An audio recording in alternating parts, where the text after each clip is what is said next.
మన ధర్మాన్ని కాపాడాలి. అది ఒక విధంగా సంతృప్తి. ఇక్కడ కొన్ని అపశృతులు అయిన విషయం నేను చెప్పక్కర్లా. మీ అందరూ మీతో పాటు మేము కూడా అనుభవించాం.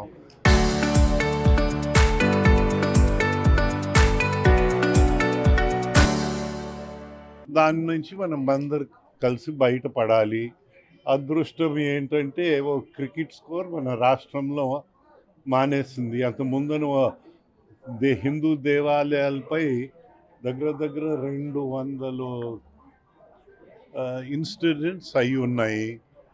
పోన్లే ఒకరికైనా పట్టుకుని ఉంటే పట్టుకోవడానికి ప్రయత్నిస్తున్నారని అనుకోవచ్చు. అది జరగలేదు. పోన్లే ఎప్పుడైనా ఈ సంవత్సరం చిల్లర ఒక ఇన్సిడెంట్ ఏ మతమైనా అన్ని మతాల్ని గౌరవించారు.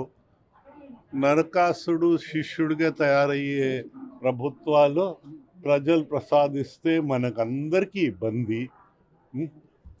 ఆ భక్తి నిజమైన భక్తి ఉంటే ప్రజలు దేవుళ్ళు.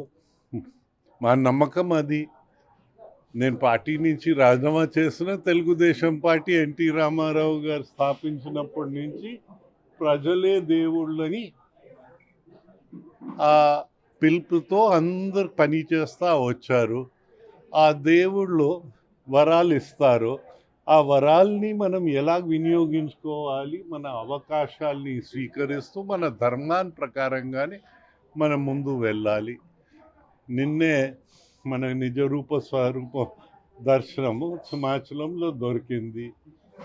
నరకాసుడు శిష్యులవుతే మనకందరికీ ఇబ్బంది.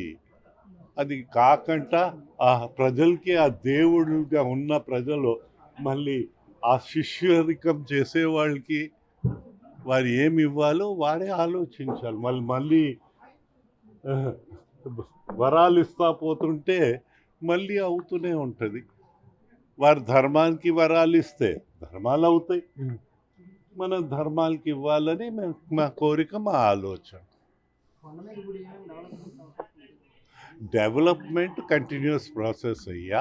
ఆ ప్రభుత్వం వాళ్ళు రాజ్యాంగం ఉంది, దాని ప్రకారంగానే వెళ్ళాలి. రాజ్యాంగాన్ని చట్టాలని చుట్టాలుగా మార్చడము ఇదంతా సంప్రదించకుండా రాజ్యాంగాన్ని గౌరవిస్తూ మనం ముందు వెళ్తే మనకందరికీ మంచిదే. మేము అందుకోసమే కదా ప్రయత్నిస్తూ ఉన్నాం. తిట్లు పంచాంగం చేసేవాళ్ళు చెయ్యని, మనకెందుకు అదంతా, మనకు అనవసరమైన విషయము.